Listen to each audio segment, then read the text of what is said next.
Hello दोस्तों, नमस्कार। कैसे हैं आप सब? आप सभी का स्वागत है एक बार फिर जिज्ञासा क्लासेस पर। आइए हम लोग आज देखते हैं मित्रों, बाल विकास के अंतर्गत हम पढ़ने वाले हैं बुद्धि, एक ऐसा चैप्टर जो बहुत ही मज़ा आने वाला है और इसे हम लोग बहुत आनंद से पढ़ेंगे। और यहाँ से क्वेश्चन आने की आप लोग शायद जानते होंगे या ना जानते हो, तो ये समझ लीजिए कि यहाँ से क्वेश्चन हर एग्जाम में आने की प्रबल संभावना रहती है और ये क्वेश्चन आता है हर एग्जाम में। तो आप लोग देखेंगे बुद्ध, ये बहुत इंटरेस्टिंग जो है सब्जेक्ट टॉपिक है और इसे हम लोग पढ़ेंगे अच्छे से। तो आइए देखते हैं बुद्ध क्या है। बुद्ध के बारे में हम अगर कहें सीधा सीधा, तो आज तक बुद्ध के बारे में किसी ने पता नहीं लगा पाया बुद्ध क्या चीज़ है। इसमें बड़ा विवादास्पद स्पष्ट बात है, मतलब विवाद हमेशा होती रहती है। मनोवैज्ञानिकों में भी ये विवाद हुआ कि बुद्ध क्या है, लेकिन किसी ने सही परिभाषा बुद्ध के बारे में नहीं दे पाया। तो लेकिन कुछ ने ऐसा कुछ किया कि जैसे किसी ने बुद्ध को कहा ये अमूर्त है, किसी ने कहा कि बुद्ध को देखा जा सकता है, किसी ने कहा बुद्ध को नहीं देखा जा सकता है।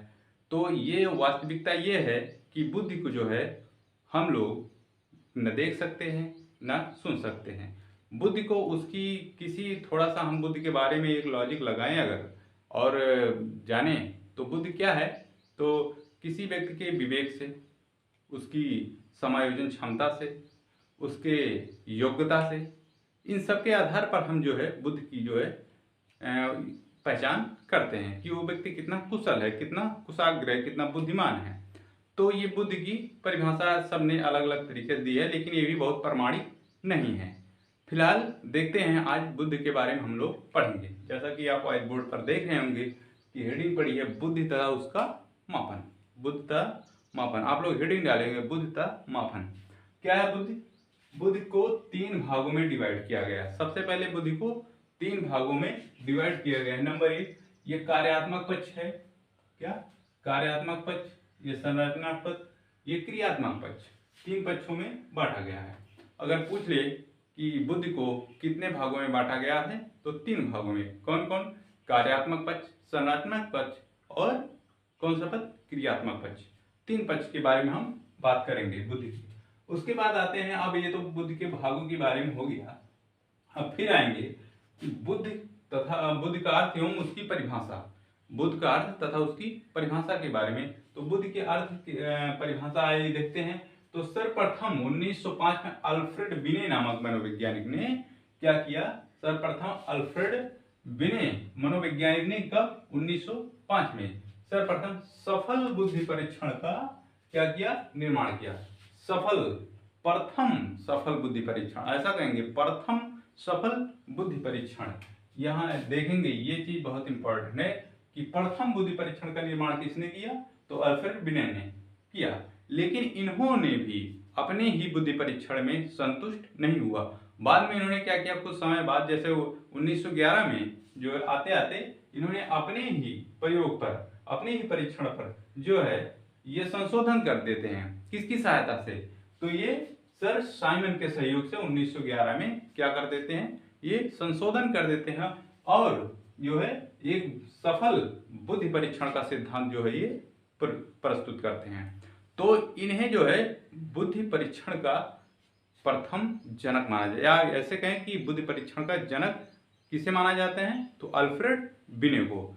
अल्फ्रेड बिने को प्रथम क्वेश्चन बन सकता है कि बुद्धि परीक्षण का जनक किसे कहा जाता है?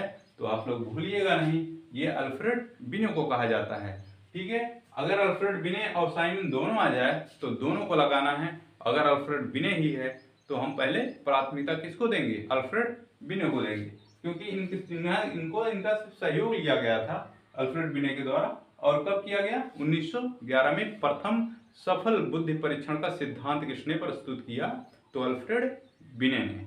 प्रथम बुद्धि परीक्षण, सफल बुद्धि परीक्षण किसने किया? तो अल्फ्रेड बिने ने। प्रथम सफल बुद्धि परीक्षण का सिद्धांत किसने दिया? तो अल्फ्रेड बिने ने। ठीक है, अब आइए हम देखते हैं फिर क्या आगे क्या है कि 1921 में जनरल ऑफ, क्या? जनरल ऑफ एजुकेशन सोसाइटी, एक सोसाइटी बनी 1921 में। ठीक, जनरल ऑफ, वो भी 14 मनोवैज्ञानिकों की एक क्या बनी? कमेटी बनी। उसके बाद इन्होंने क्या किया? फिर इन लोगों ने एक प्रस्तुत की, फिर इन लोगों ने अपना भी लेख में एक प्रस्तुत किया, एक लेख प्रस्तुत करते हैं, एक पत्र प्रस्तुत किया इन्होंने। ठीक, उसके बाद है, फिर देखेंगे, फिर उसके बाद आते हैं सर्वप्रथम 1923 में बोरिंग नामक मनोवैज्ञानिक, ये बहुत ही इंपॉर्टेंट है, आप लोग इन्हें और ये परिभाषा इनकी बहुत ज्यादा इंपॉर्टेंट है, पूछने की संभावनाएं रहती हैं ये परिभाषाएं। तो 1923 में बोरिंग नामक वैज्ञानिक ने बुद्धि को कैसे परिभाषित किया देखेंगे। इन्होंने कहा कि बुद्धि वही बोरिंग महोदय कहते हैं कि बुद्धि वही है जो बुद्धि परीक्षण को मापता है। बुद्धि वही है जो बुद्धि परीक्षण को मापता है। ये किसने कहा? बोरिंग महोदय ने। कब कहा? 1923 में कहा। ठीक, हम लोग यहाँ तक देखते हैं, फिर आगे आते हैं, फिर आगे देखते हैं कि क्या होता है। आप लोग इसको जो है नोट कर लीजिए तब तक, ठीक है। ये बहुत इंपॉर्टेंट है, देखिए हमने यहाँ इंपॉर्टेंट भी लिख दिया है, तो आप लोग इसे मापता है। ठीक, बुद्धि वही है जो बुद्धि परीक्षण को मापता है। चलिए ठीक है, बुद्धि वही है जो बुद्धि परीक्षण को मापता है, बोरिंग महोदय ने कहा। फिर आगे देखते हैं और किसने परिभाषा दिया। तो इसमें टर्मन, देखिए यहाँ लिखा है टर्मन के अनुसार, तो टर्मन महोदय क्या कहते हैं कि बुद्धि अमूर्त विचारों के बारे में सोचने की योग्यता है। बुद्धि अमूर्त विचारों के बारे में सोचने की योग्यता है। ये किसने कहा? ये कहा टर्मन महोदय ने। ठीक है, आप इनको याद रखेंगे। फिर एक है बकिंघम महोदय, ये क्या कहते हैं? बकिंघम महोदय कहते हैं कि बुद्धि सीखने की शक्ति ही बुद्धि है। क्या है? बुद्धि सीखने की शक्ति ही बुद्धि है। ये कौन कहते हैं? ये बकिंघम महोदय कहते हैं। फिर आगे देखेंगे वुडवर्थ महोदय क्या कहते हैं। वुडवर्थ महोदय ने दो परिभाषाएं दी इसकी, जो है बुद्धि के बारे में इन्होंने दो परिभाषाएं दी। उसने क्या क्या कहा? नंबर एक क्या है देखेंगे, आप लिखेंगे कि बुद्धि ज्ञान का अर्जन करने की क्षमता है। बुद्धि क्या है? ज्ञान अर्जन करने की क्षमता है। ये किसने कहा? ये कहा वुडवर्थ महोदय ने। ठीक है, इसको याद रखें, वुडवर्थ महोदय काफी इंपॉर्टेंट है। तो वुडवर्थ महोदय ने कहा कि बुद्धि ज्ञान अर्जन करने की क्षमता है। एक नंबर दो में इन्होंने क्या कहा? इन्होंने कहा कि बुद्धि कार्य करने की एक विधि है। बुद्धि कार्य करने की एक विधि है। ये वुडवर्थ महोदय अपने दूसरे स्टेटमेंट में, अपने दूसरे कथन में कहते हैं कि बुद्धि कार्य करने की एक विधि है। ठीक है, आगे देखते हैं स्टर्न महोदय। यहाँ देखेंगे स्टर्न महोदय। स्टर्न महोदय क्या कहते हैं? जीवन की नवीन समस्याओं के प्रति समायोजन करने की सामान्य चेतन क्षमता ही क्या है? बुद्धि है। इन्होंने टर्मन महोदय क्या कहते हैं कि जीवन की नवीन समस्याओं के प्रति समायोजन करने की जो है सामान्य चेतन क्षमता ही क्या है? बुद्धि है। ठीक, आगे देखते हैं। फिर ये सब परिभाषाएं तो यहाँ क्या हो गई? समाप्त हो गई। फिर है एक मनोवैज्ञानिक थॉर्नडाइक। थॉर्नडाइक आप लोग जानते होंगे, इनका ये किस पे प्रयोग किए थे? बिल्ली में प्रयोग किए थे। ये सब आप लोग जानते होंगे। फिलहाल हम आगे के चैप्टर अधिगम में इनको पढ़ेंगे बहुत अच्छे से, तो उसमें भी बहुत मजा आने वाला है। ये बिल्ली के ऊपर प्रयोग किए थॉर्नडाइक महोदय। तो लेकिन इन्होंने बुद्धि के बारे में क्या कहा? तीन भागों में इन्होंने बुद्धि को बांट दिया। कौन? ये थॉर्नडाइक महोदय। ये कहते हैं सामाजिक बुद्धि। नंबर एक, ये कहते हैं, क्या कहते हैं? इन्होंने देखा कि सामाजिक बुद्धि के तरह बुद्धि कैसे देखा जा सकता है? बुद्धि सामाजिक तौर तरीकों से देखा जाता है। उनके रहन सहन से, बच्चों के रहन सहन से उसके बुद्धि को मापा जा सकता है। ठीक, फिर उसके बाद था स्थूल बुद्धि। स्थूल मतलब बुद्धि वो होता है कि मतलब देखना, मूर्त। स्थूल कहिए या मूर्त कहिए, दोनों बातें एक ही होंगी। स्थूल मतलब होता है मूर्त। आप लोग इसको भी ध्यान दें, स्थूल आए या मूर्त आए एक ही बात है। तो मूर्त मतलब ये होता है कि मतलब देखना, जिस चीज को हम देख सकें वो ये मूर्त है, मूर्त या स्थूल है। तो उन्होंने कहा कि बुद्धि जो है मूर्त, स्थूल बुद्धि कहा, बुद्धि जो है वो स्थूल होती है। ठीक है, स्थूल मतलब देखा जा सकता है बुद्धि। इन्होंने एक बार कहा, लेकिन इन्होंने कैसे कहा भाई? सब चीज को देख के उनके उसके क्या है रहन सहन से, समायोजन की क्षमता से, ऐसे कुछ सबसे देखा जा सकता है। इसीलिए इन्होंने कहा बुद्धि क्या है? एक मूर्त है। फिर अमूर्त बुद्धि के बारे में कहा। फिर इन्हें एक बार कहते हैं कि बुद्धि को देखा जा सकता है, मतलब स्थूल बुद्धि है।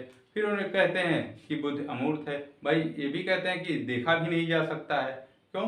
क्योंकि बुद्धि को कोई देख तो सकता नहीं है, उसके एक्टिविटीज चाहे जो पहचान ले, उसके बाद ये देखा नहीं, इसलिए बुद्ध को इन्होंने अमूर्त बुद्ध कहा। तो इन्होंने 3 भागों में बांटा बुद्धि को, कौन कौन से, कि सामाजिक बुद्धि, स्थूल बुद्धि और किसने, अमूर्त बुद्धि।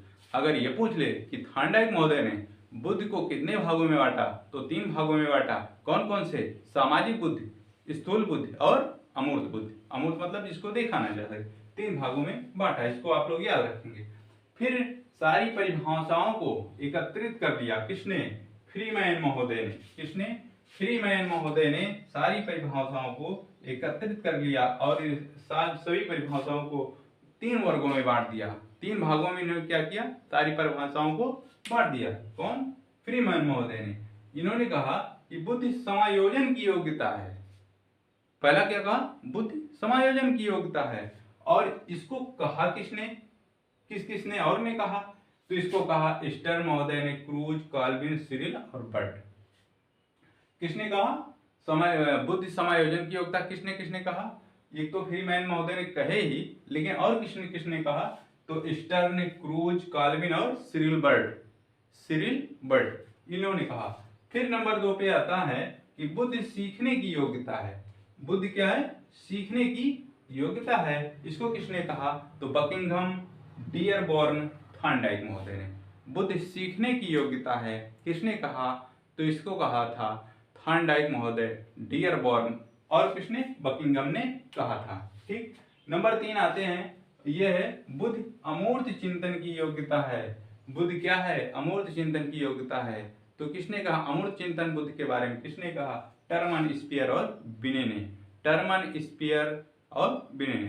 टर्मन और स्पीयरमैन और बिने ने कहा था, वही अल्फ्रेड बिने हैं। इन्होंने कहा कि बुद्धि जो है अमूर्त चिंतन की योग्यता है, तो इसको कहा टर्मन ने, और किसने कहा, अल्फ्रेड बिने ने, और किसने कहा, स्पीयरमैन ने कहा। ठीक है, तो ये हो गई बुद्धि की सामान्य परिभाषाएं। अब हम अगली वीडियो में जो है आपको बुद्धि के सिद्धांत के बारे में बताएंगे। अब तक अब जो है और इम्पोर्टेंट चीज आने वाली हैं। तो ये वीडियो आप लोगों को कैसा लगा आप लोग जरूर बताइएगा। मुझे उम्मीद है कि मैं जो अपने तरफ से 100% दे रहा हूँ वो आप लोगों को अच्छा लगेगा, और अच्छा लगेगा तो आप लोग चैनल सब्सक्राइब करिए और शेयर करिए। बहुत बहुत धन्यवाद।